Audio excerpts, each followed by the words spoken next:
তার বিখ্যাত নকশায় পুরনো কলকাতার রথযাত্রার বর্ণনা দিচ্ছেন হুতম অর্থাৎ কালীপ্রসন্ন সিংহ। বলছেন কেমা রথ এলি সর্বাঙ্গে পেরেক মারা চাকা ঘুর ঘুর ঘুরালি। একালে রথ অবশ্য শুধু ভগবানের নয়, রাজনীতিরও বাহন। লোকসভা ভোটের আগে ডিসেম্বরেই রাজ্যের 3 প্রান্তে পথে নামছে বিজেপির প্রচার রথ। 3টে রথের উদ্বোধন করবেন অমিত শাহ, যোগী আদিত্যনাথ এবং সর্বানন্দ সোনোয়াল। এ নিয়ে তৃণমূলের কটাক্ষ, রথ রাজনীতি যেখানেই সফল হোক এ রাজ্যেও সব চলবে না। এর পাশাপাশি আজ আপনাদের দেখাবো কিভাবে ছাত্র নিগ্রহের অভিযোগকে কেন্দ্র করে রণক্ষেত্রে পরিণত হলো ঢাকুরিয়ার একটি স্কুল।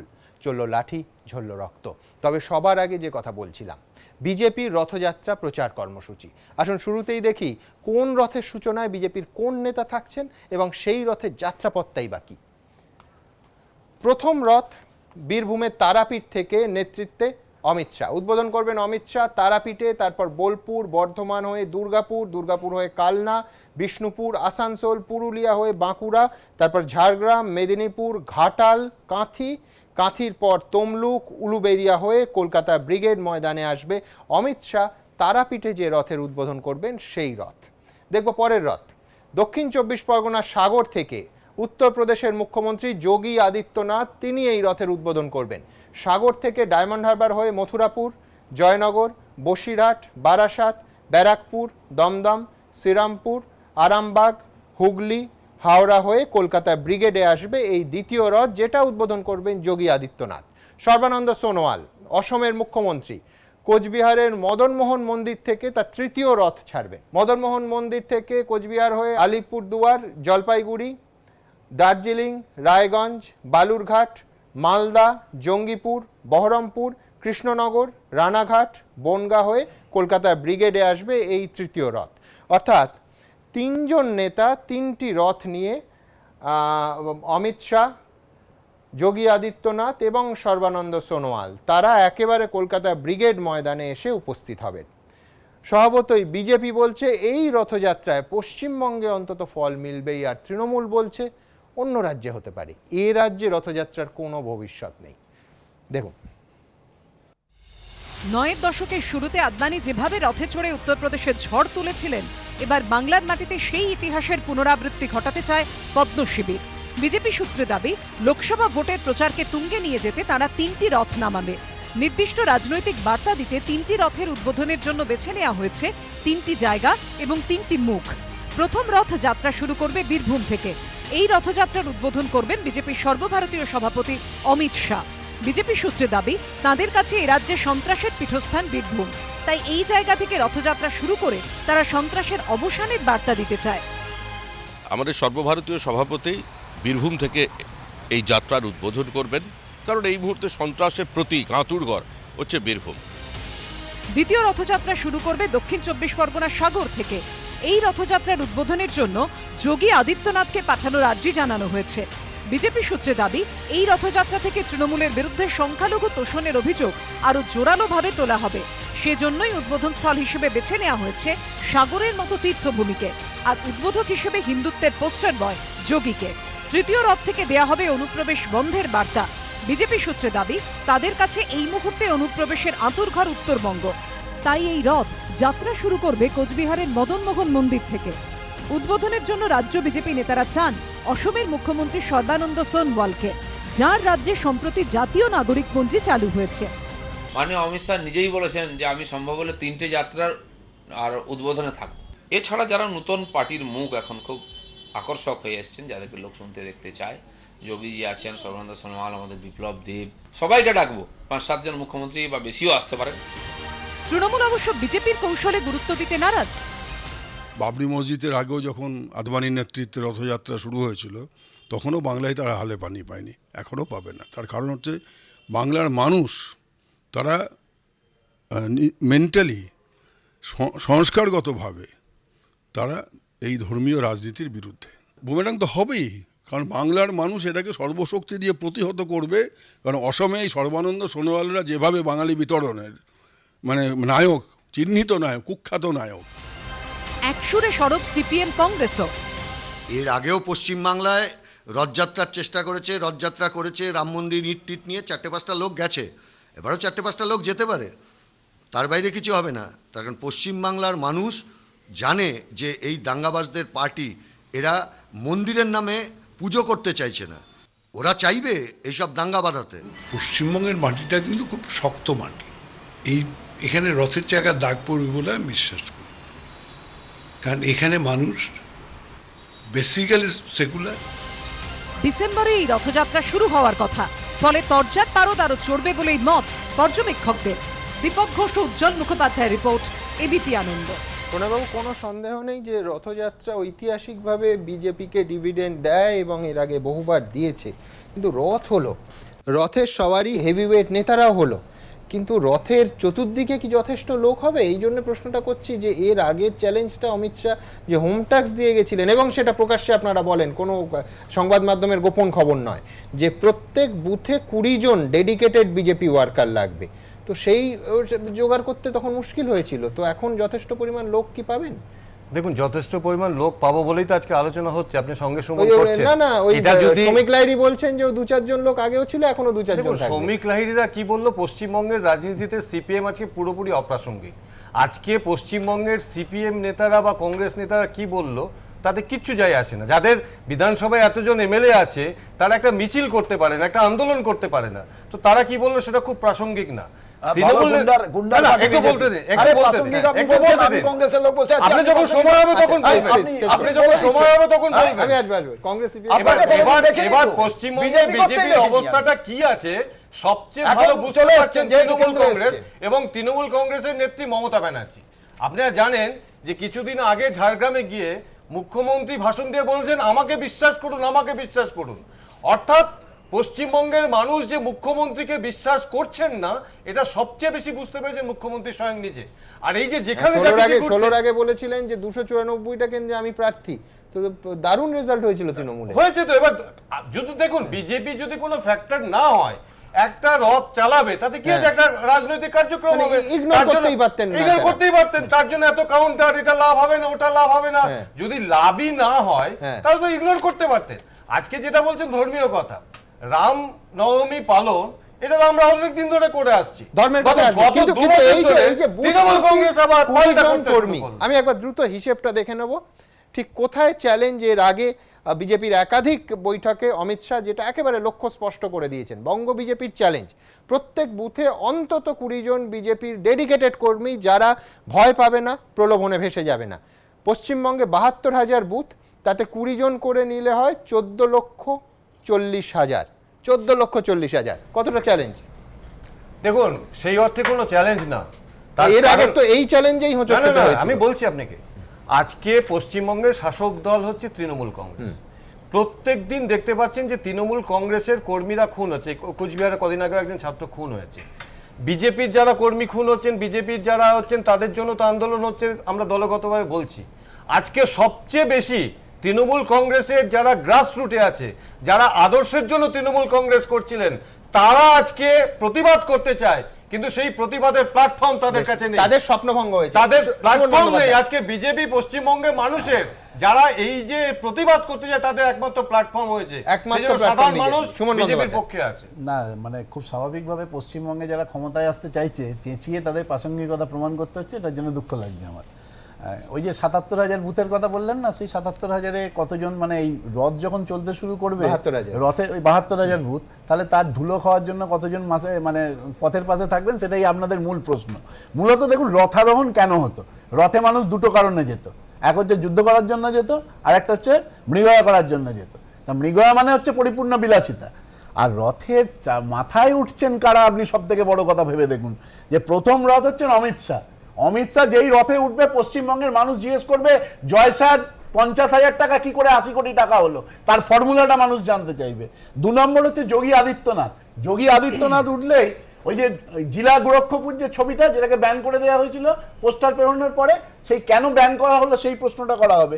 আর সর্বানন্দ সোনোয়ালের কথা তো ইতিমধ্যেই আপনারা বলে দিয়েছেন, যে রাজ্যে এনআরসি হওয়ার পর 40 লক্ষ ঘুষপেটিয়া ঘোষণা করে দিয়েছেন, মানে সেই সর্বভারতীয় দলের সর্বভারতীয় সভাপতি পার্লামেন্টে দাঁড়িয়ে, যখন ওর সিদ্ধান্ত হয়নি, মানে এটা খসড়া তালিকা, তাহলে খুব স্বাভাবিকভাবে বোঝা যাচ্ছে যে আজকে পশ্চিমবঙ্গের প্র্যাকটিক্যালি পরিস্থিতিটা কি। আজকে দেখেছেন যে আমরা বারবার ধরে বলেছিলাম যে গুজরাট স্টেট পেট্রোলিয়াম কর্পোরেশন, সেই ওএনজিসির যারা মজদুর সংগঠন আমি তারা আসবো, already আমি আসবো। চিঠি লিখছেন নিঃসন্দেহে যে বড় BJP ইস্যু এবং দুর্নীতিতে গোটা দেশকে কোন level এ চিন্তিত গেছে। হতে হচ্ছে এই রকম ইস্যু। কিন্তু তার আগে দ্রুত বুথওয়ারি হিসেব, প্রত্যেক বুথে 20 জন, 72,000 বুথ।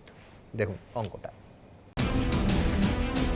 ঘর ঘর দস্তক অর্থাৎ মানুষের ঘরে ঘরে পৌঁছনো। কয়েক বছর আগে বিহার বিধানসভা নির্বাচনের সময় নীতিশ কুমারের জেডিইউ এর জন্য এই ফর্মুলা তৈরি করেছিলেন নির্বাচনী রণনীতিকার প্রশান্ত কিশোর।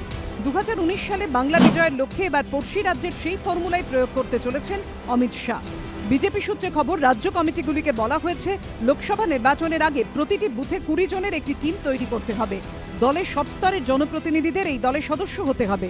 এই 20 জনের কাজ হবে ভোটারদের বাড়ি বাড়ি পৌঁছানো। বিজেপির কেন্দ্রীয় নেতৃত্বের নির্দেশ, এই T20 টিমকে অন্তত 400টি বাড়িতে পৌঁছতেই হবে। ভোটের আগে পর্যন্ত এই বাড়িগুলির সঙ্গে নিবিড় ও নিরবচ্ছিন্ন জনসংযোগ চালিয়ে যেতে হবে। চা জলখাবার খেয়ে বিপদে পাশে থাকার আশ্বাস দিয়ে মন জয় করতে হবে ভোটারদের। আস্থা অর্জনের সঙ্গে সঙ্গেই চলবে রাজনৈতিক প্রচার। বুথ পিছু অন্তত 100টি পরিবারের স্মার্টফোনে প্রধানমন্ত্রী নামাঙ্কিত নমো অ্যাপ ডাউনলোড করে দিতে হবে। নমো অ্যাপের ভিডিও তথ্যের মাধ্যমে ভোটারদের কাছে কেন্দ্রীয় জনকল্যাণমূলক প্রকল্পের সুফল তুলে ধরবেন বিজেপি T20 টিমের সদস্যরা।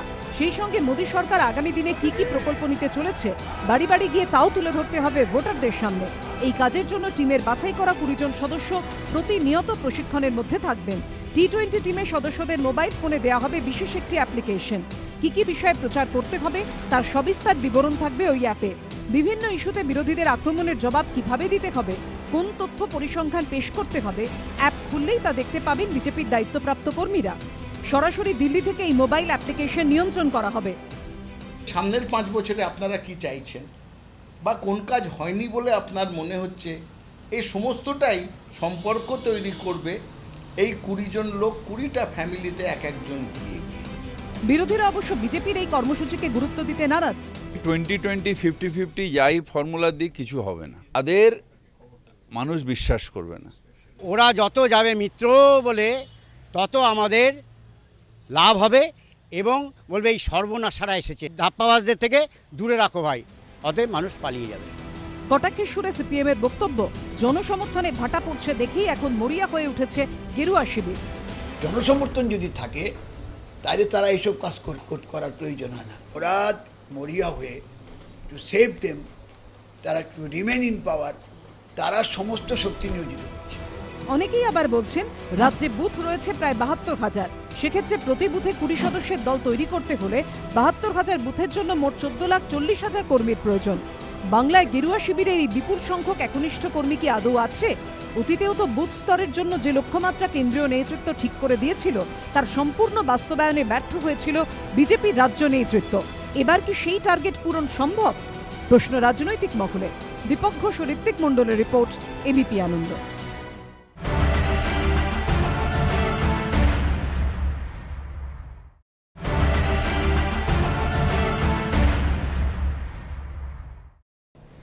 বিমলদা, প্রকল্প নিয়ে সন্দেহ নেই, বহু রাজনৈতিক দল, বিজেপি এই একই ফর্মুলায় বহু রাজ্যে সাফল্য পেয়েছে। কিন্তু আমি বলছি যে কোথাও একটা বঙ্গীকরণের অসুবিধা হচ্ছে না? প্রকল্পের নাম ঘর ঘর দস্তক, আচ্ছা নেতা বলেন না, ওনারা প্রণয় দ্বারা বলেন কার্যকর্তা, বাংলা শব্দ কোথাও বাংলার লোকের লিঙ্ক করতে অসুবিধা হবে না? না, আমার যদি মানুষ অনেক সময় মানে বিশ্বাস করতে শুরু করে, সমর্থন করতে শুরু করে, ভাষাটা গুরুত্বপূর্ণ হয় না।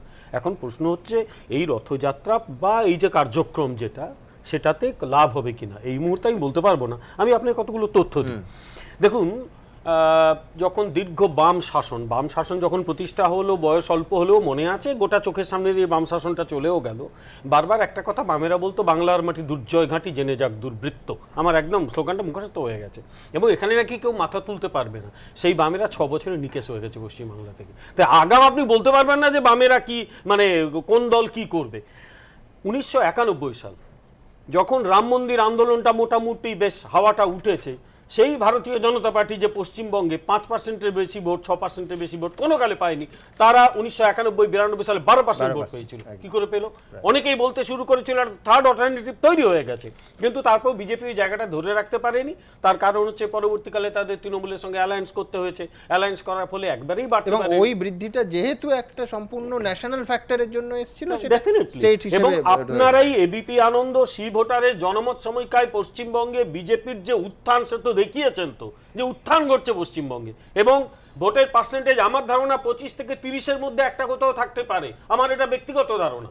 যদি তাই হয় তাহলে তো বিজেপির উত্থান ঘটেছে, এটা বাস্তব। দুই হচ্ছে রাম মন্দির নিয়ে আগামী 25 থেকে 30, আমার ধারণা তাই হতে পারে, আমার ধারণা তাই হতে পারে। বিগত নির্বাচনগুলোতে বিজেপির যা পারফরমেন্স, 2014 ওই নরেন্দ্র মোদী হাওয়াতেও তারা ধারে কাছে যায়নি। 2014 সঙ্গে এখন পার্থক্য অনেক, কারণ তৃণমূল পরপর দুবার ক্ষমতায় চলে এসেছে। দুবার ক্ষমতায় চলে আসার ফলে অ্যান্টি ইনকামবেন্সি একটা থাকতেই পারে। দুই, আমার ধারণা তৃণমূল কংগ্রেস নিজে কি জানে ওদের গ্রাউন্ড লেভেলে কত ভোট আছে। এবারে পঞ্চায়েত নির্বাচনটা যদি পুরোপুরি হতো, তৃণমূল কংগ্রেসও অ্যাসেস করতে পারতো যে আমার এই ভোটটা আছে। তৃণমূল জানেই না যে গ্রাউন্ড লেভেলে তার কত ভোট আছে, একদম না জানেই যাচ্ছে ভোট। মহেশতলা উপনির্বাচনে তৃণমূল কংগ্রেসের ভোটটা 57%, বলছি মহেশতলাকে দিয়ে বাকিগুলোকে বিচার করো না। মহেশতলা জনসংখ্যা মহেশতলা দিয়ে বিচার করবো না, উলুবেড়িয়া দিয়ে বিচার করবো না, সবং দিয়ে বিচার করবো না। তোমার উলুবেড়িয়া দিয়ে তোমাকে বিচার করি, উলুবেড়িয়া সবংই দেখো না, উলুবেড়িয়া সবং। আমাকে বলতে দাও, পয়েন্টটা তো তুলেছো, 4.5 লক্ষের কাছে পয়েন্টটা উত্তর দিতে দাও। সবংয়ে যেখানে বিজেপির 3% 2%-এর বেশি ভোট পায়নি, সে কোন জায়গায় পৌঁছলো? ভোটটা কাদের পেয়েছে? উলুবেড়িয়া, আরে যার পাক না কেন, ভগবানের ভোট পেয়েছে, ভোটটা তো পেয়েছে। আরে ভগবানের ভোট পাক, ভোটটা তো পেয়েছে। আপনি বিরোধী ভোটের পরিষদ থেকে আমার বক্তব্য, উলুবেড়িয়াতে বিজেপি ভোট কত পেয়েছে? দলকে চ্যালেঞ্জ করতে পারবেন না। বিজেপি ভোট কত পেয়েছে উলুবেড়িয়াতে? বিরোধী ভোটের উলুবেড়িয়াতে ভোট কত পেয়েছে? কত বলুন না, কত পার্সেন্ট? বলো না কোন জায়গা থেকে কোথায় পৌঁছেছে। মোর দেন 3 লাখ ভোট বেশি হয়েছে বিজেপি। সুতরাং লোকসভা নির্বাচন যখন হবে তখন তো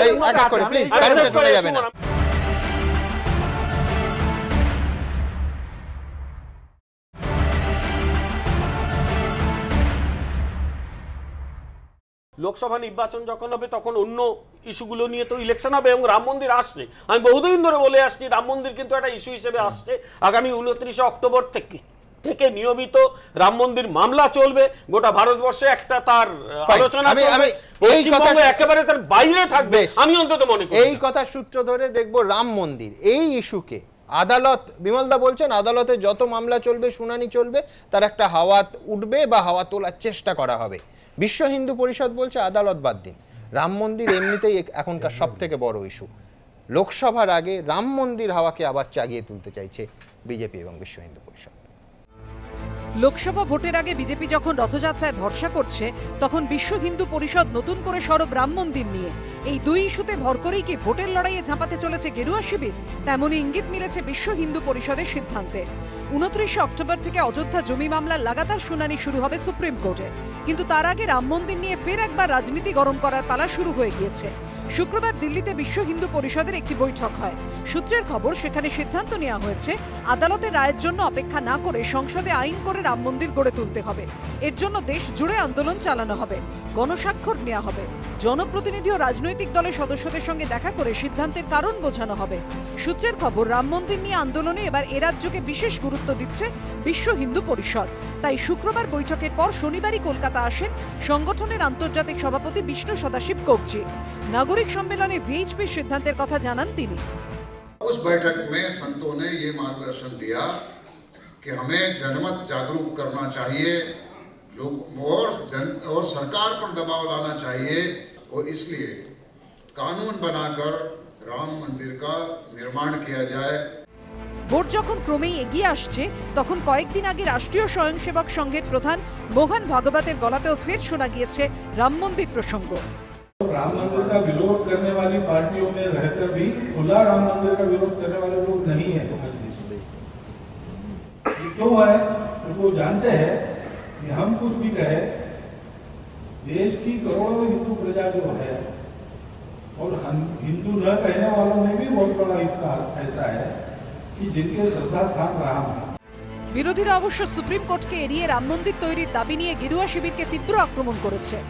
কোথায় ইট নিয়ে গিয়ে এখান থেকে 1000 মাইল দূরে কোথায় মন্দির হলো না মসজিদ হলো, তা নিয়ে মানুষের কি হবে? ধর্ম মানুষের নিজের ব্যাপার। ধর্মকে ব্যবহার করতে চাইছে শুধুমাত্র গোটা দেশ জুড়ে যে লুট হচ্ছে, সেই লুট থেকে মানুষের দৃষ্টি ঘোরানোর জন্য।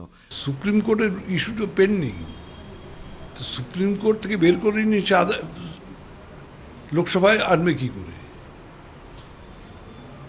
এ তো সুপ্রিম কোর্টে পেন্ডিং রয়েছে। বিজেপির এই রাজ্যে এই ধর্মীয় গোঁড়ামিকে সামনে রেখে তাদের রাজনৈতিক কোনো মুনাফা এখানে উঠতে পারবে বলে আমি বিশ্বাস করি না। অযোধ্যায় বিতর্ক এই 2.77 একর জমি নিয়ে। সীতা রসোই, সিংহদ্বার, ভান্ডার, রামমূর্তি, হনুমানদ্বার, রামচবুতরা। ইলাহাবাদ হাইকোর্টের রায়ে এগুলো 3 ভাগে ভাগ করা হয়েছিল। রামমূর্তির অংশ দেওয়া হয় রামলালা বিরাজমানকে, রামচবুতরা, সীতা রসোই এবং ভান্ডার দেওয়া হয় নির্মোহী আখড়াকে, বাকি অংশ দেওয়া হয় সুন্নি ওয়াকফ বোর্ডকে। ইলাহাবাদ হাইকোর্টের এই রায়কে সুপ্রিম কোর্টে চ্যালেঞ্জ করা হয়েছে। আর তার আগে ফের একবার রাম মন্দির নিয়ে শুরু হয়েছে রাজনীতি। দীপক ঘোষ, উজ্জ্বল মুখোপাধ্যায় রিপোর্ট, এবিপি আনন্দ। পার্থপ্রতিম বাবুর কাছে আসবেন। এক হচ্ছে যে বিষয়টাই এমন যেটা আবেগের বিষয়, বিশ্বাসের বিষয়, যেখানে লজিক্যাল কনক্লুশন চলে না। কোথাও একটা রাজনীতির পালে অস্বাভাবিক হাওয়া তোলার ক্ষেত্রে লাভবান হবে। বটেই তো, এর আগে বহুবার ভারতবর্ষে সফল হয়েছে বিজেপি এই তাসটা খেলে। আসলে ভারতবর্ষের যে সামাজিক কাঠামোটা আছে, যে এখনো পর্যন্ত যে ফিউডাল কাঠামোটা রয়েছে, সেখানে দাঁড়িয়ে এবং সেটাকে এনক্যাশ করে ভোটে যদি জিততে হয়, এরকম কয়েকটা পথ তারা বেছে নিয়েছে।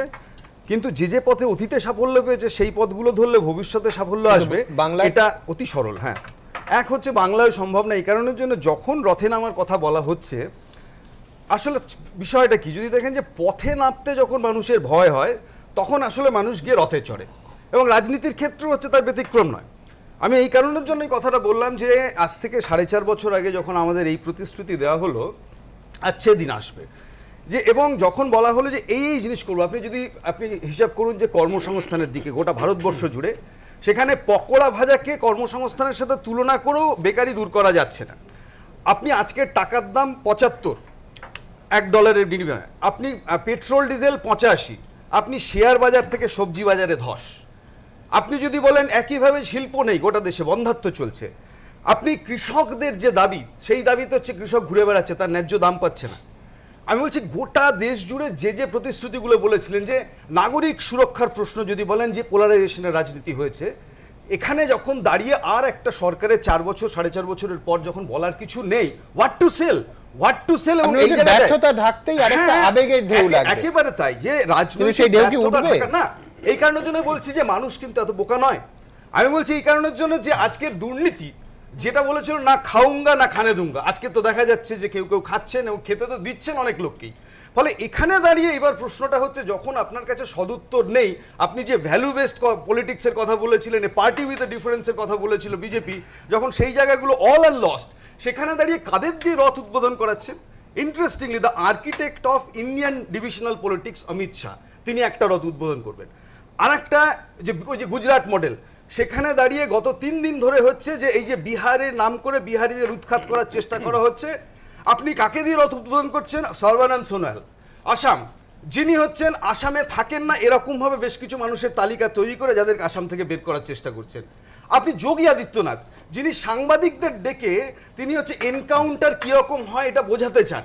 আমি বলছি সেই মানুষরা যখন পশ্চিমবঙ্গের মাটিতে রথ উদ্বোধন করতে আসবেন, আমি গর্বিত পশ্চিমবঙ্গবাসী হিসেবে যে মানুষ সেই বিভাজনের রাজনীতিতে নিশ্চয়ই পা দেবেন না। এবং আমি একটা জিনিস বলবো শেষমেশ, যে এই বিভাজনের রাজনীতিতে যে রথে ওঠার চেষ্টা যখন করছেন কেন্দ্রের শাসক দল, রাজ্যের শাসক দল তাদের যেন কোনো বাড়তি সুবিধা না পাইয়ে দেন। এই কারণে ভয়টা, যে রামনবমী যখন পালন হয় রাস্তায়, তখন হচ্ছে সেটাকে কাউন্টার না করে পাল্টা রামনবমী প্রতিযোগিতা হয়।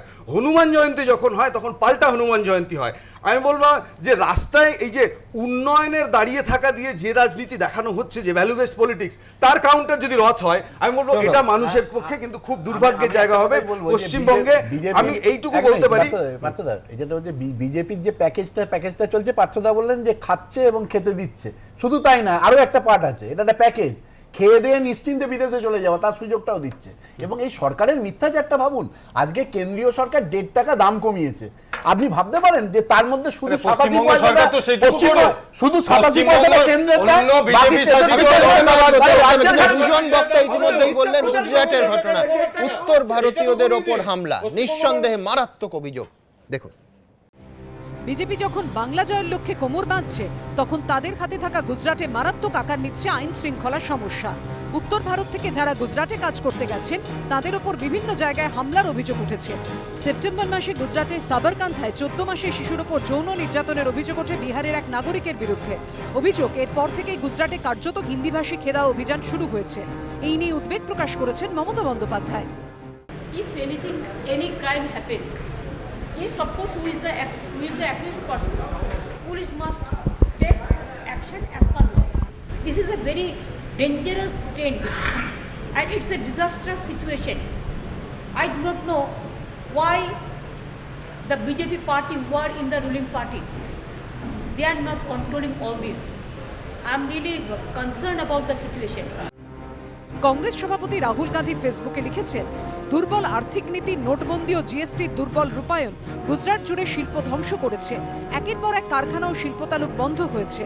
ফলে গুজরাট জুড়ে দেখা দিয়েছে নিদারুণ বেকারত্ব।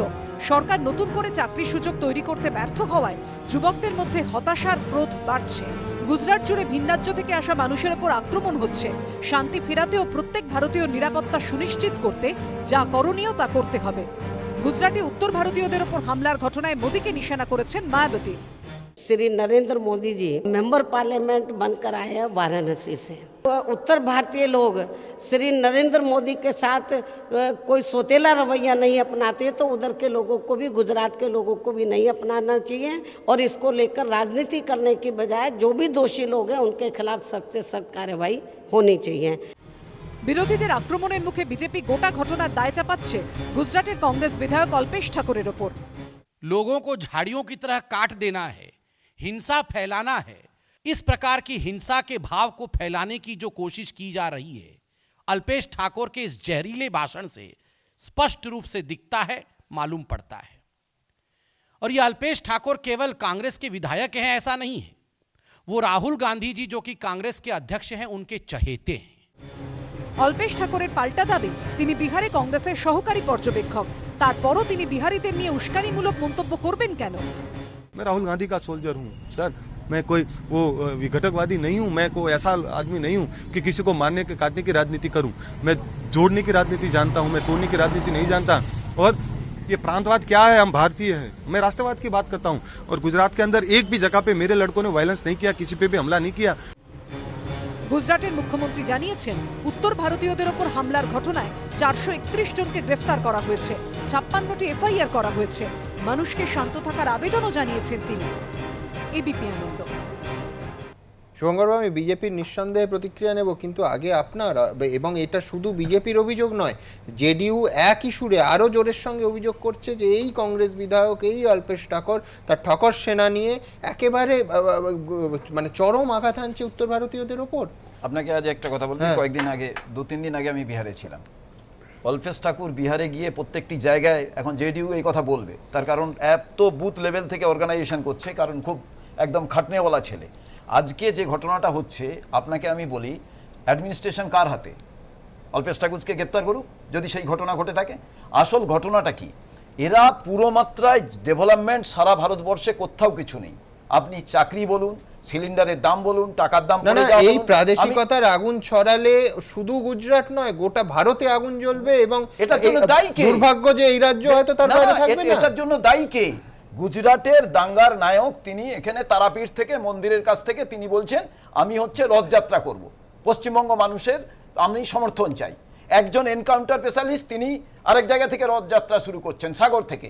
আরেকজন বাঙালিকে খেদাওয়ের লোকেরা, তারা আরেক জায়গা থেকে শুরু করছে। আপনি আজ আমাকে বলুন তো, কোথায় আচ্ছা দিন? এ তো আচ্ছা রাত এসে গেছে ভারতবর্ষের কাছে।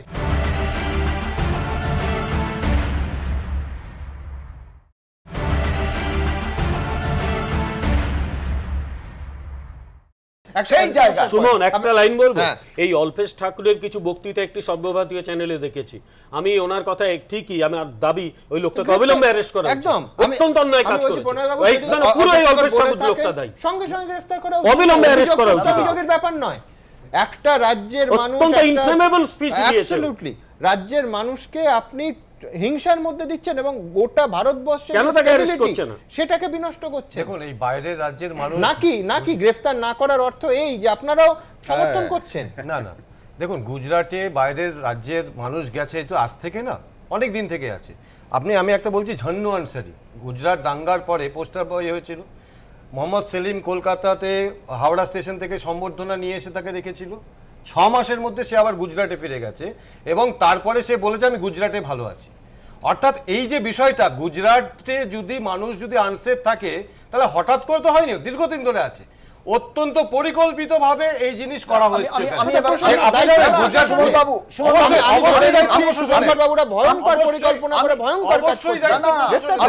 একটা চেষ্টাও করছে, প্রায় 450 জনকে অ্যারেস্ট করেছে। আমি এবার জানতে চাইছি, গুজরাট থেকে এটাই প্রথম তো গুজরাটে এই ঘটনা ঘটেছে তা নয়, এবার গুজরাট থেকে ওখানে নর্থ ইন্ডিয়া লোকেদের মেরে বার করে দেওয়া হলো। ভারতবর্ষের প্রধানমন্ত্রী তিনি নর্থ ইন্ডিয়া থেকে নির্বাচিত প্রতিনিধি। আজকে আমি জানতে চাইছি আপনাদের কাছে যে এটা বাংলার মাটি তো নয়, যে বাংলা ভারতবর্ষের মাটি। গুজরাটে গন্ডগোল হচ্ছে বলে আপনাদের গুজরাটে গন্ডগোল হচ্ছে বলে ইউপিতে আপনাদের জিজ্ঞেস করছি, আপনাদের একজন নেতা বিবৃতি দিয়েছে কি করছিল যে গুজরাটে গন্ডগোল হচ্ছে বলে আইবিটি প্রধানমন্ত্রীকে ইউপিতে ঢুকতে দেওয়া হবে না। এটাই হচ্ছে আপনাদের বিভাজন। আচ্ছা, দেবনারায়ণ সরকার, এটা রাজনীতিতে পারছেন না, যে কোনো রাজ্যে এই জিনিসগুলো গোটা ভারতের সংহতি, গোটা ভারতের শান্তি ব্যাহত হবে। আপনাদের দুজনকেই আমি থামাচ্ছি। দেবনারায়ণ সরকার, দেবনারায়ণ সরকার, দেবনারায়ণ সরকার। না, আমার আগের স্ট্রিমটাকে থেকে নতুন স্ট্রিমে চলে গেলেন, আমার একটা বক্তব্য আছে। তাহলে আগের স্ট্রিমটা নিয়ে একটা ইনপুট আপনাকে দেখিয়ে দিই। সেটা হচ্ছে যে প্রত্যেক লোকসভা কেন্দ্রে ওয়ার রুম এবং ভিন রাজ্য থেকে বিশেষজ্ঞ নিয়ে আসা বিজেপির নতুন স্ট্র্যাটেজি। দেখুন তারপর প্রতিক্রিয়া নেব। বুথভিত্তিক কর্মীরা ঘর ঘর দস্তক কর্মসূচির মাধ্যমে যে তথ্য পাবে তারা তা পৌঁছে দেবে ওয়ার রুমে। বিজেপি সূত্রে খবর, দেশের 540টি লোকসভা কেন্দ্রেই এই ওয়ার রুম তৈরি হবে, যার পোশাকি নাম কল সেন্টার। প্রতিটি ওয়ার রুমে 30 জন করে থাকবেন। তাৎপর্যপূর্ণভাবে এরা সবাই ভিন রাজ্যের বাসিন্দা। কিন্তু কেন এরকম সিদ্ধান্ত? বিজেপি সূত্রে দাবি, স্থানীয় স্তরে কোনো রাজনৈতিক চাপ যাতে না আসে সেজন্যই ভিন রাজ্য থেকে আনা হবে ওয়ার রুমের সদস্যদের, যাতে তারা সব রকমভাবে প্রভাবমুক্ত হয়ে কাজ করতে পারেন। বিজেপির শীর্ষ স্তরের নির্দেশ, কোনো অবস্থাতেই দলের নেতাকর্মীরা ওয়ার রুমের সদস্যদের সঙ্গে দেখা করা কিংবা কথা বলতে পারবেন না। ওয়ার রুমের নির্দিষ্ট ব্যক্তি বা ফোন নম্বরে তথ্য পাঠাবে T20 টিম। ওয়ার রুম তৈরির জন্য শুরু হয়ে গিয়েছে প্রস্তুতি। ন্যূনতম 1000 বর্গফুটের ঘর খোঁজার জন্য বার্তা এসেছে দিল্লি থেকে। ওয়ার রুমে 30 জনের বেতন, থাকা খাওয়ার খরচও দেওয়া হবে দলীয় তহবিল থেকে।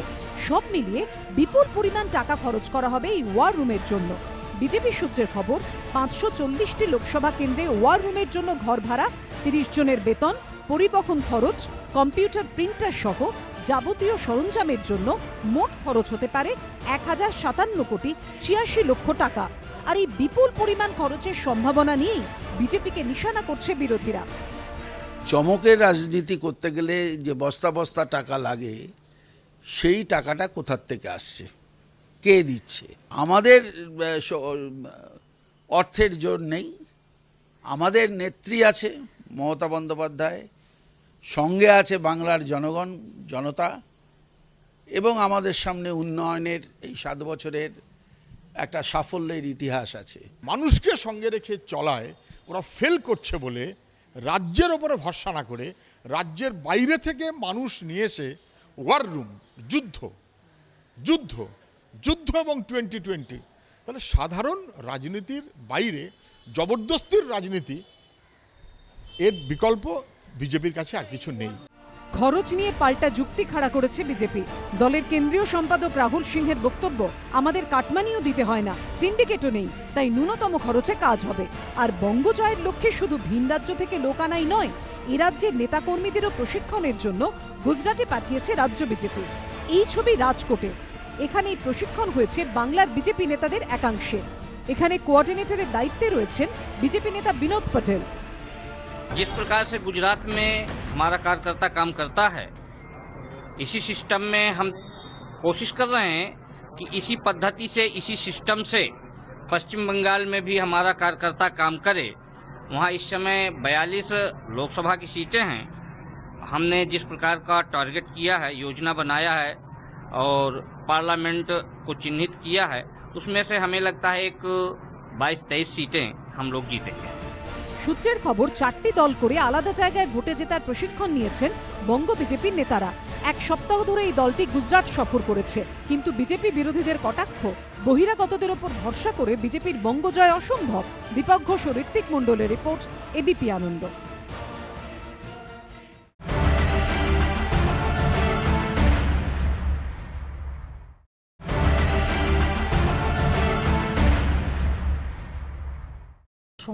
হ্যাঁ, দেশি মেশিনে ইম্পোর্টেড পার্টস অনেক সময় আমার কাজ করে না।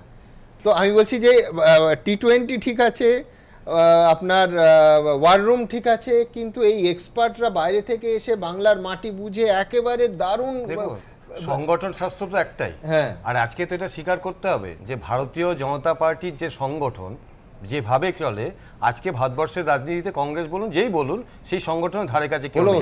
এবং সেই সংগঠনের মূল বিষয় হচ্ছে জনসংখ্যা। না না, মূল বিষয় নাম হচ্ছে নাম আলাদা আলাদা হতে পারে। না না, আমি বলছি নাম হচ্ছে হিন্দি, মূল বিষয় শেখাবেন বাইরের স্টেটের এক্সপার্টরা। দেখুন মূল বিষয় এই মাটিতে সহ্য হবে তো। যেমন আমি বলছি একটা কথা হচ্ছে পান্না প্রমুখ। পান্না শব্দটার বাংলা হচ্ছে পৃষ্ঠা। এই সেই পৃষ্ঠা প্রমুখটা মানে কি, একটা ভোটার লিস্টে যতজন ভোটার আছে তাদের পরিবারের সাথে যোগাযোগ করার জন্য একজন প্রমুখ। কিন্তু ধরুন আপনার কোনটা শুনতে ভালো লাগে, যে প্রণয় রায় বিজেপির নেতা না প্রণয় রায় বিজেপির কার্যকর্তা? দেখুন এখন ঘটনা যেটা হচ্ছে এই কথাগুলো যে কার্যকর্তা যেহেতু আমাদের সর্বভারতীয় একটি দল, সর্বভারতীয় নেতারা যখন এসে এই কথাগুলো বলেন পান্না প্রমুখ, তো বাংলায় আমি পৃষ্ঠা প্রমুখ বলবো, হয়তো আলাদা করে হয় না, নিজেদের মধ্যে আলোচনা বলেছেন রাহুল সিনহা। আমি সুমনের একটা কথা দিয়ে আরম্ভ করছি। রথটা কেন? দুটো কারণে, একটা হচ্ছে যুদ্ধের জন্য আর একটা মৃগয়ার জন্য। মৃগয়া তো চলে গেছে, যুদ্ধ কাণ্ড আপনি আমার কথা দিয়ে যুদ্ধ মানে ঠিক আছে, ধর্মের আপনি একটু আগে বললেন ধর্মটা কি, এটা নিয়ে আজকে নয়, মানে অষ্টাদশ শতাব্দীতে এই ধর্ম নিয়ে গন্ডগোল হয়েছিল। টমাস পেইনের একটা মানে বই আছে, না না না, the age of religion, the age of reason, যুক্তির যুগ। সেখানে কি লিখছে? হ্যাঁ, দি যুক্তির যুগ বলছে সেটা হচ্ছে of all tyrannies that affect mankind, tyranny religion is the worst. সমস্ত ধরনের নিষ্ঠুরতা যা মানবতাকে আঘাত করে, সব থেকে ধর্মের নিষ্ঠুরতা সব থেকে বেশি ভয়ঙ্কর। আজকে বিজেপি কি করবে, চাচ্ছেটাকে? এর আর একটা দিক আছে। আজকে আমরা দেখেছি কিছুদিন আগে রথ নিয়ে বেরিয়েছিল বীরভূম আসানসোলে, কি হয়েছিল সেখানে একটা ধর্মীয় দাঙ্গা তৈরি করা। এইটা দিয়ে সারা পশ্চিমবঙ্গে একটা দাঙ্গা তৈরি করে, ওই আপনি T20 খেলা মানে কি? পরিবর্তিত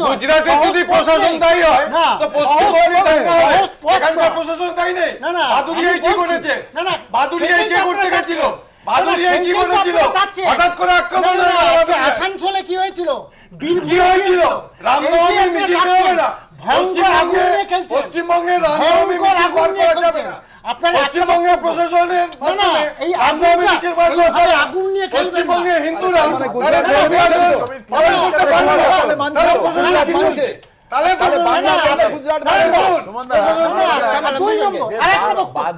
আমি আরেকটা বক্তব্য বিশেষ করছি।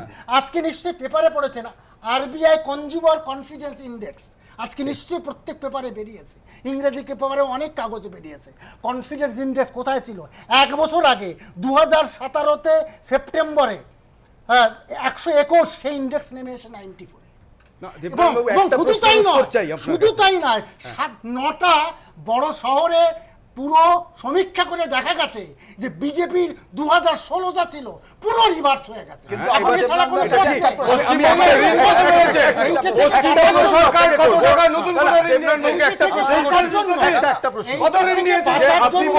গত 6 বছরে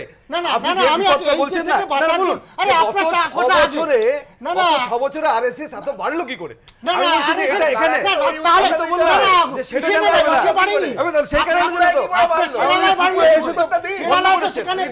আপনি বলছেন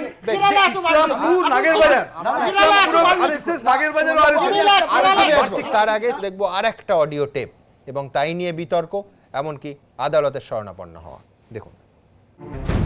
কদিন আগেই সোশ্যাল মিডিয়ায় ভাইরাল হওয়া একটি অডিও ঘিরে তোলপাড় শুরু হয়েছে। এর মধ্যেই সোশ্যাল মিডিয়ায় ভাইরাল হলো আরও একটি টেলিফোনিক কথোপকথন, যার এক প্রান্তে শোনা যাচ্ছে বিজেপি নেতা মুকুল রায়ের গলা, আর অপর প্রান্তের ব্যক্তি নিজেকে কৈলাস পরিচয় দিয়ে মুকুলকে দাদা বলে ডাকছেন। हेलो, हाँ मुकुल दा, कैलाश। एक इम्पोर्टेंट बात के लिए आप कौन सा है? बोलिए। बहुत इम्पोर्टेंट है। ये इम्पोर्टेंट है ये। अब तो है जो मैथू, हेलो। हाँ। अब सुन रहा है ना? हाँ सुन रहा हूँ, आवाज आ रही है आपकी। वो अब्रॉड में गया। ठीक, वो हमको फोन में बोला है। এরপর ফের অডিও ক্লিপে শোনা যাচ্ছে জনৈক ম্যাথিউর নাম, শোনা যায় বিদেশে টাকা পাঠানোর প্রসঙ্গ। He received one 24 hours documentary and that was published. If that was published, तो तृणमूल खत्म हो जाएंगे। तो हेलो, हेलो, हाँ, वो बोला है जो हांगकांग के पठाने के लिए।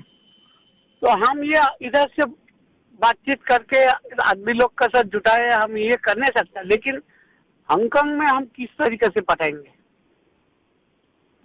और how he is trusted.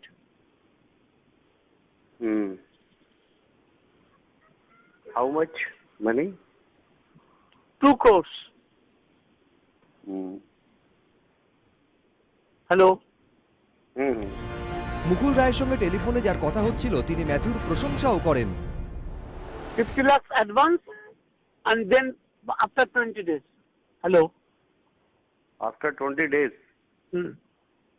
50 lakhs is advance to Hong Kong। So hello। I doesn't know about his local standing, and I can able to talk to my good friends. So many people are there.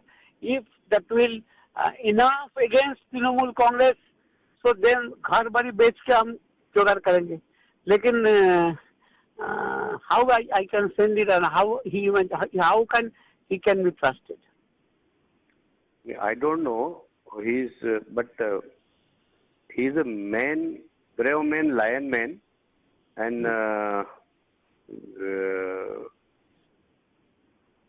I think he will do if he is telling. ম্যাথিউকে হংকংয়ে 2 কোটি টাকা পাঠানো নিয়ে আলোচনার মধ্যেই আসে জুয়ার প্রসঙ্গ। Hello, Dutt जी, hello, ये कैलाश जी, हेलो। हम उसको बोल रहा है आप एक बार आपका साथ बात करें, उसको बात होने के बाद आप हमको सिग्नल देंगे तो हम ये एक्शन लेंगे। देखिए, जुआ खेलना जा सकता है। हेलो, अगर उसके पास ये जुआ खेलना चाहिए ना, ठीक है, जुआ खेलेंगे, लेकिन एक बार आपका साथ बात करने के बाद। ठीक है। ठीक है, जुआ तो खेलेंगे, जुआ खेलने के लिए प्रस्तुत है, लेकिन एक बार तो आपका साथ बात होनी चाहिए। ठीक है, मैं 25, 26, 27 में आ रहा हूँ, अपन बात करते हैं। 26 को आ रहा हूँ। आप कोलकाता आ रहा है? हाँ, 26।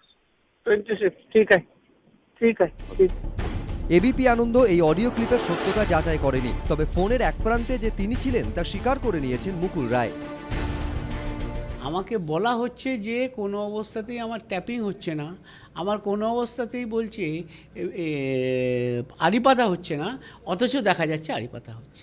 আমি বিজেপির দলের একজন দায়িত্বপূর্ণ কর্মী, অতএব স্বাভাবিকভাবেই তো আমার লক্ষ্য হবে যে কি করে এই সরকারের বিরুদ্ধে অভিযোগ দাঁড় করানো যায় এবং কিভাবে এই সরকারকে বেকায়দায় ফেলা যায়। Nothing wrong in it. তথ্যচিত্রের কথা বলা হচ্ছে, ম্যাথিউর কথা বলা হচ্ছে, এগুলি কি প্রসঙ্গে তা নিয়েও শুরু হয়েছে জল্পনা। এর আগেও সোশ্যাল মিডিয়ায় ভাইরাল হয়েছিল একটি মিনিট 7 অডিও ক্লিপ। अभी तो जो 4 IPS को है उसमें सीबीआई तो थोड़ा नजर डालने होगा, तो इसमें कोई एक बार ध्यान देंगे तो ये IPS लोग को डर जाएंगे। সেক্ষেত্রেও মুকুল রায় স্বীকার করে নিয়েছিলেন এটা তাঁর কণ্ঠস্বর, কিন্তু বিজেপির রাজ্যের দায়িত্বপ্রাপ্ত কৈলাস বিজয়বর্গীয় দাবি করেছিলেন কথোপকথনের সময় টেলিফোনের অপর প্রান্তে তিনি ছিলেন না, সেটি বিকৃত অডিও। এক্ষেত্রে কৈলাস বিজয়বর্গীয়র দাবি নতুন অডিও ক্লিপ সম্পর্কে তার কোনো ধারণা নেই। कल मुकुलदा से हमने पूछा था तो मुकुलदा ने मान लिया कि वॉइस उनका ही है और वो दिल्ली पटियाला कोर्ट में मामला दर्ज करने जा रहे हैं, लेकिन आपका जो वॉइस है आपने नहीं सुना अभी तक? नहीं सुना भी नहीं, मुकुलदा से बात करो शिक्षा, मुझे तो बता दीजिए। अच्छा, ऐसा कुछ बातचीत आपके बीच हुआ था क्या? नहीं ऐसा कोई बात, फोन करेगा तो बेवकूफ होगा, कोई ऐसी बात करेगा। আগের বারের মতো এবারও মুকুল রায় জানিয়েছেন ফোনে আড়ি পাতার বিরুদ্ধে তিনি আইনি পথে হাঁটবেন। আজকের এই যে অডিও যে ক্লিপিং বা যা কিছু, এটা টেলিফোন ট্যাপ না হলে এটা হতে পারে না, আড়ি পাতা না হলে হতে পারে না। আমি তার বিরুদ্ধে এফআইআর করব যে আমাকে এটা মেলাইন করার চেষ্টা হচ্ছে। হাইকোর্ট একটা রায় দিলেন, রায়ের শেষে একটা লিবার্টি দিলেন শ্রী মুকুল রায়কে যে ভবিষ্যতে তোমার কাছে যদি কোনো তথ্য আসে তুমি আমার কাছে ফেরত এসো। এটা আমরা হাইকোর্টের সামনে তুলে ধরব, এতে আমরা ইনভেস্টিগেশন চাইব যে এই লিকেজটা কোথা থেকে হচ্ছে। শুধু সিভিল রেমেডি না, ক্রিমিনাল রেমেডি কি হতে পারে এটাও আমরা দেখব, এটাতেও আমরা স্টেপস নেব। এমনিতেই লোকসভা নির্বাচনের আগে নানা ইস্যুতে তপ্ত রাজ্য রাজনীতির পারদ, এতে বাড়তি মাত্রা যোগ করল পরপর ভাইরাল হওয়া জোড়া অডিও ক্লিপ। এবিপি আনন্দ। ঢাকুরিয়া স্কুলে ছাত্রী নিগ্রহের মারাত্মক অভিযোগ, আর কিছুক্ষণের মধ্যেই রণক্ষেত্র স্কুল, লাঠিচার্জ, অভিভাবকদের মাথা ফাটে। দেখুন।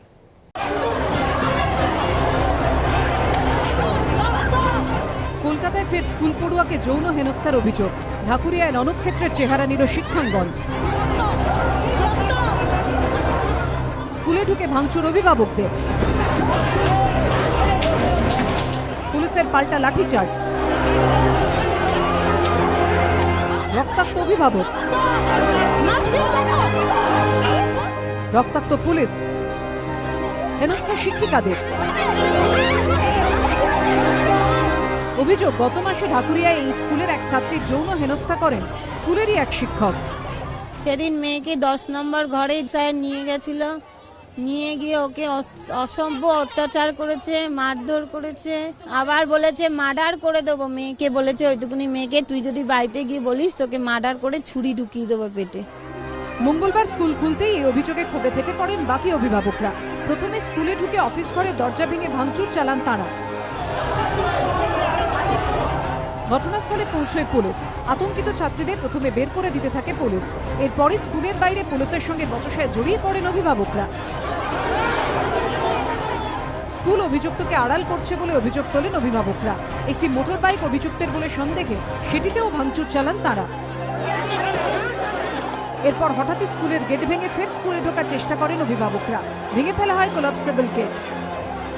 পরিস্থিতি নিয়ন্ত্রণে আনতে লাঠিচার্জ শুরু করে পুলিশ।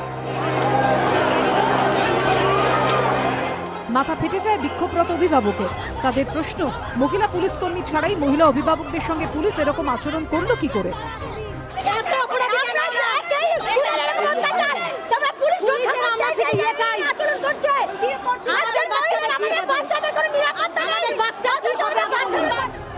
পাল্টা ইট ছোড়ার অভিযোগ ওঠে অভিভাবকদের বিরুদ্ধে। তাতে জখম হন কয়েকজন পুলিশও। স্কুলের শিক্ষিকারা বাইরে বেরোলে তাদের মারধর করা হয় বলে অভিযোগ।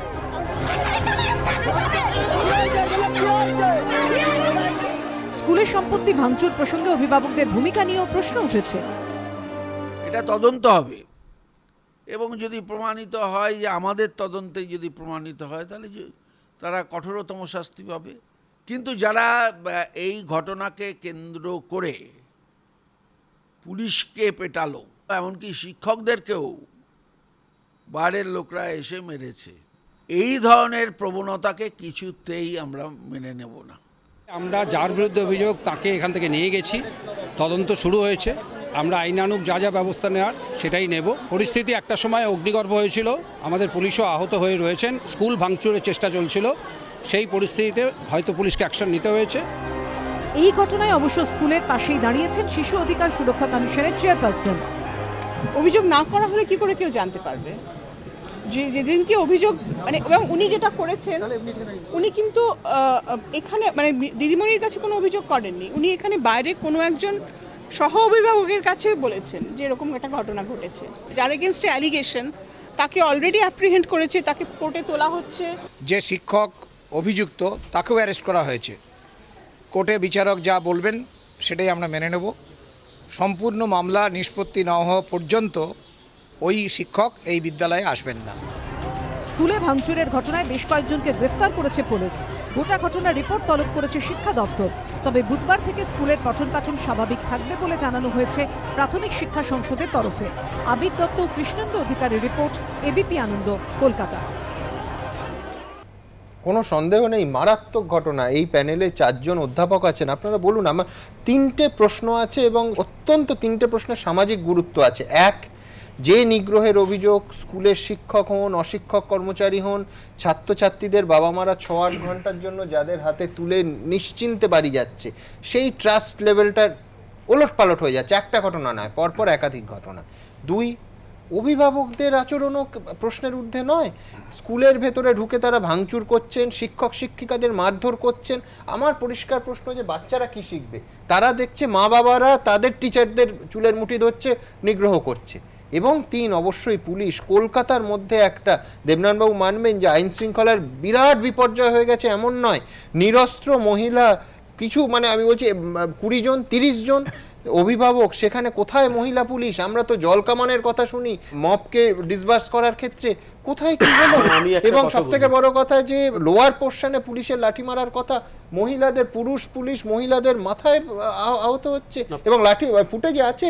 মানে একটা কথা বলি, এই ধরনের লাঠি চার্জ, আমার বক্তব্য থাকবে ডেফিনেটলি। আমি 3টে পার্ট নিয়ে আমি একদম অল্প করে আলোচনা করছি। একটু আগে আমরা যখন গুজরাটে আলোচনা করছিলাম যে একটি লোক যে 14 মাসের শিশুর উপর যৌন নিগ্রহ করেছে তার কড়া শাস্তি দিন, কিন্তু তার কমিউনিটির লোকজনের কোনো দোষ নেই, তাদের পেটানো কেন? ঠিক এখানেও একজন শিক্ষক, তার বিরুদ্ধে অভিযোগ যে তিনি একটি ক্লাসে নিয়ে গিয়ে একটি শিশুকে যৌন হেনস্থা করেছেন। দেখুন, এর জন্য মামলা আছে, এর জন্য আইন আছে, পক্সো বলে একটা অত্যন্ত কড়া আইন আছে। সে আইনে পড়লে মানে বেঁচে বেরোনো খুব মুশকিল যদি প্রমাণিত হয়, অত্যন্ত কড়া আইন। ফলে সেই আইনে প্রয়োগ করা যেত এবং প্রমাণ করার ক্ষেত্রে আপনাকে প্রমাণ করতে হবে যে আপনি নির্দোষ, একদম ডেফিনেটলি। ফলে এই আইনটা প্রয়োগ করা যেত। 1, 2 নম্বর, একটা বিশ্বাসের অভাব ঘটে গেছে এই কারণে যে দলে দলে অভিভাবকরা চলে গেল এবং স্কুল ভাঙচুর করতে শুরু করলো। এখানে আমি পার্থবাবুকে সমর্থন করছি যে পুলিশ তার কাজ করত, থানায় যেতে পারতেন ওনারা গিয়ে। প্রথম কাজ আপনি দেখেছেন শিক্ষিকাদের কিভাবে পেটানো হচ্ছে। তাই শিক্ষিকাদের বাঁচানোর জন্য পুলিশ কিন্তু লাঠিচার্জ করেছে। পুলিশ মাথায় মারাটা অন্যায় হয়েছে ঠিক, কিন্তু পুলিশকেও ইট মারা হয়েছে। এবং আমি ভাবছি বিমলদা, সেই শিশুগুলো যারা দেখছে বাবা মারা শিক্ষকদের গায়ে হাত দিচ্ছে, আমি বহুদিন ধরে কলেজ লেভেলে বা বিশ্ববিদ্যালয় লেভেলে একটা লাইনে শেষ করি বা বলে আসছি যে এই যে সংগঠনবাজির নাম করে শিক্ষক বা অশিক্ষক কর্মীদের চূড়ান্ত অসম্মান করা হচ্ছে, স্কুলে শিক্ষকদের অসম্মান করা হচ্ছে, এই জায়গা থেকে কোথাও একটা সরকারকে কড়া অবস্থান নিতেই হবে। তা নইলে কিন্তু গোটা বিশ্বাসের জায়গাটা চলে যাবে এবং পুলিশ হয়তো নিজেকে বাঁচানোর জন্য বা পরিস্থিতি সামলাতে লাঠিচার্জ করবে। আমি কিন্তু পুলিশের লাঠিচার্জ পুরোপুরি সমর্থন না করলেও একদম বিরোধিতা করতে পারছি না। স্কুলের সম্পত্তি রক্ষার জন্য পুলিশকে অ্যাকশন নিতেই হতো। অভিভাবকরা ভুল করেছেন, স্কুল ভাঙচুরের কোনো এখতিয়ার কিন্তু ওনাদের নেই। না, আমি ওনার সঙ্গে অ্যাড করছি, বিমলবাবুর সঙ্গে একমত। কিন্তু এখানে দেখেছেন শুধু অভিভাবক পুলিশ নয়, বাইরের একটা লোক ছিল, বাইরের লোকজন বারবার চলে যাচ্ছে। এই জায়গাটাই সবথেকে খারাপ। ওরা মনে হচ্ছে পুলিশের উপর অসম্ভব রাগ, মানে ওরা অন্য মোটিভ। এই থার্ড পার্টি, এই যে বাইরের লোক, এদের মোটিভটা অন্য। পুলিশ বা আরো কিছু মারবো, এটা যে গার্জিয়ান সবকিছু করেছে তা নয়। এই বাইরের লোকটা, এদের মধ্যে শুধু আরো কিছু আছে, ওর মধ্যে রাজনীতিও থাকতে পারে এবং পুলিশ পেটাবো এবং অন্য কিছু ভাঙবো, অন্য ইন্সপিরেশন কাজ করেছে। এটাও মারাত্মক, এটাও কিন্তু সরকারকে দেখতে। আমার বারে বারে এই ঘটনাগুলো ঘটছে একের পর এক। আমার প্রশ্ন যে সরকারের কাছে আগে দেখবেন পুলিশের থানা থেকে একটা খোঁচড় থাকতো, বারে বারে বিভিন্ন জায়গায় তারা ইনফরমেশন নিতেন যে বাইরের লোক কোথা থেকে আসছে, কেমন ভাবে ইনফরমার যারা থাকে। আজ আমার কাছে একের পর এক যখন ইনসিডেন্ট বাংলায় হচ্ছে, তখন রাজ্য সরকার এটা কি ভাববেন না? এই আপনি রথযাত্রার কথা বলছিলেন, বিহারে সেই সময় লালু প্রসাদ যাদব তিনি পলিটিক্যালি সেটাকে প্রতিহত করেননি, অ্যাডমিনিস্ট্রেটিভলি করেছিলেন। তিনি সেদিন আদবানিকে গ্রেফতার করেছিলেন। একইভাবে আজকে বাংলায় যখন এই আপনি বলছেন কোথাও একটা অ্যাডমিনিস্ট্রেটিভ ফেলিয়ার আছে, সরকারও অনেক কিছু কন্ট্রোল করতে পারে না। এক হচ্ছে আমার নিজের মনে হচ্ছে যে এটা ঠিক, এখানে শুধু শিক্ষক হিসেবে মত দেওয়াটা দরকার নেই, এটা আমি সাধারণ মানুষ হিসেবে মতটা দিতে চাইছি যে এই বিষয়ে কোনো সন্দেহ নেই যে আমাদের একটা স্কুলে, আমরা ইউনিভার্সিটিতে যেমন ছাত্র শিক্ষক সম্পর্কের উন্নতি অবনতি নিয়ে যতটা চিন্তিত হই, এই লেভেল অফ স্কুলে সেখানে কিন্তু শিক্ষক অভিভাবক সম্পর্কটাও একটা বড় সম্পর্ক এবং পুরোটা ঘটছে এটা শিশুকে একদম তাই। ফলে এখানে এবার যারা অভিভাবক এবং যারা শিক্ষক দুতরফেই কোথাও দেয় যে অভিভাবকের বোঝা উচিত যে আমি একটা অন্যায়ের প্রতিবাদ নিশ্চয়ই করব, কিন্তু আমার সেই প্রতিবাদের ধরন ভঙ্গি কেমন হবে যে যার মধ্যে দিয়ে আমি এই বার্তা পৌঁছাতে পারি আমি প্রতিবাদী এবং আমি ক্ষুব্ধ। একই সাথে একজন শিক্ষক বা শিক্ষক মণ্ডলী, শিক্ষিকা যারা আছেন, তাদেরও বুঝতে হবে যে কোথায় এই গ্যাপটা রোজ বেড়ে যাচ্ছে আমার সাথে আমার অভিভাবকের। এবং এটা দেখবেন যে এটা নানা কারণে, হয়তো এই স্কুলে এটা নয়, কিন্তু যেখানে অনেক চড়া ফিজের স্কুল সেখানে কিন্তু এরকম উক্তিও আমি শুনেছি, আমি যখন গার্জেন হিসেবে বহু স্কুলে গেছি, যে এতগুলো টাকা মাইনে দিই এবং তার বিনিময়ে এই পরিকাঠামো, এই শিক্ষা। আমি বলছি যে শিক্ষালয়টা যে কেবলমাত্র কিছু টাকা পয়সার আদান প্রদানের জায়গা নয়, তার চেয়ে অনেক বেশি মূল্যবান যে একটা শিক্ষার আদান প্রদানের জায়গা, সেইটা আমরা ভুলে যাই অভিভাবক হিসেবেও এবং ভুলি সম্ভবত শিক্ষক হিসেবে। হ্যাঁ, লাস্টলি আমি যেটা বলবো যে গ্রিভেন্স রিড্রেসাল, এটার একটা না মডার্ন অ্যাপ্রোচ তৈরি হওয়া উচিত, যে যেটা এই মুহূর্তে এই যে 35 বছরের তলায় ভারতবর্ষের যদি 2/3 পপুলেশন, এবং ওই মায়েদের চেহারাও দেখছিলাম, অল্প বয়সী মা, আমি বলছি যে তারা যখন ক্ষুব্ধ হচ্ছেন, তাদের একটা ইনটলারেন্সের ছবি আমি দেখতে পাচ্ছি। কিন্তু এই ইনটলারেন্ট মবকে পুলিশই বলুন, শিক্ষকই বলুন, যে স্কুল অথরিটি বলুন, তাদের গ্রিভেন্স রিড্রেস করার মতো মেকানিজম, সেটা কিন্তু আমাদের জানতে হবে এই অ্যাপ্রোচটা। আপনারা এই আগে একটা ক্লিপিংস দেখাচ্ছিলেন না, দেখবেন ওখানে মানে ভারতবর্ষের আইনে মানে জুয়া খেলা কিন্তু নিষিদ্ধ। আপনি ধরুন পলিটিক্সে যারা খুব রেসপন্সিবল পজিশনে আছেন, তারা যখন এই সবার ক্ষেত্রেই প্রযোজ্য, যে তারা যখন এই ধরনের শব্দখণ্ড ব্যবহার করেন, আমি কিন্তু আশ্চর্য হই না যে সমাজের এই শ্রেণীর মানুষের মধ্যে এই ধরনের একটা আচরণ তৈরি হবে। যেখানে আজকে কিন্তু স্কুলে যে ঘটনাটা ঘটেছে, সঙ্গে সঙ্গে যাকে গ্রেপ্তার, মানে যার বিরুদ্ধে অভিযোগ, তাকে কিন্তু সঙ্গে সঙ্গে গ্রেপ্তার করা হয়েছে। মানে গোটা প্রক্রিয়াটার মধ্যে আলটিমেটলি লাঠি চালানো এবং এই যে ঘটনাগুলো, এবং আমি বহিরাগত তত্ত্ব মেনে নিয়ে বলছি অভিভাবকরাও তো আহত হলেন, মায়ের মাথা থেকে রক্ত ঝরলো। প্ররোচনার ঘটনা ছিল না। আমি ধরুন এই যে ভাঙচুর হচ্ছে, এই ভাঙচুরের ক্ষতিটা কার? স্কুলের ক্ষতি। আমি আপনার সাথে সরকারের অর্থ ক্ষতি হচ্ছে। আপনারা আমার স্কুলে কেন এই লজিক যদি তুমি দাও, তাহলে আমি বলতে পারি সার্বিক ললেসনেস। এই লজিক দিয়ে ব্যাখ্যা করা যাবে না। এই ঘটনা কি আগে ঘটেনি? না না, এই এখন যেখানে যে আমি বলবো সার্বিক ললেসনেস, আমি এভাবে ব্যাখ্যা করি কিন্তু অস্বীকার করতে পারবেন না। ধরুন এই যে ঘটনা, আমার কথা হচ্ছে গ্রিভান্সটা চূড়ান্ত পর্যায়ে পৌঁছে যাবে যখন অভিযোগের ব্যাখ্যা করতে যখন অভিযোগ তাকে গ্রেফতার করা হয়েছে, তার বিরুদ্ধে মানে তাহলে এটা এইগুলো আমি শুধু একটাই কথা বলবো যে পুলিশ, আমি বলবো যে পুলিশ কতটা সেন্সিটিভ ছিল জানি না, কেন এই বিতর্কটায় বারবার আমরা ঢুকে যাচ্ছি যে ইসলামপুরের মতো ঘটনায় সেখানে পুলিশের সামনে কতগুলো ঘটনা ঘটছে একটা স্কুল ক্যাম্পাসের মধ্যে। আজকে ঢাকুরিয়ায় যখন এই স্কুলের ঘটনাটা ঘটছে, সেখানে দাঁড়িয়ে যে পুলিশ লাঠিচার্জ করছে, এবং দ্যাট টু সিভিল ড্রেসে পুলিশ আমি কিছু দেখতে পেলাম, এবং মহিলাদের মাথায় লাঠি। এবং আমি বলছি যে পুলিশেরই পেশাদারিত্ব নিয়ে প্রশ্ন উঠছে যে সেখানে কিভাবে পেটানো হচ্ছে,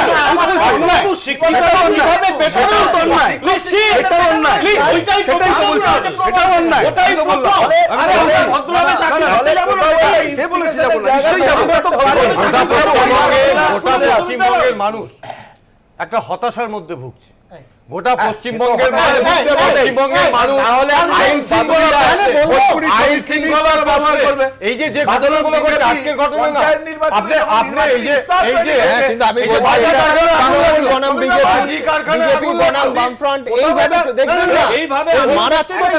পশ্চিমবঙ্গের মানুষ, পশ্চিমবঙ্গে যে একটা আইন শৃঙ্খলা আছে, পুলিশ যে একটা বলে জিনিস আছে, এটা ভাবতেই পারছে না।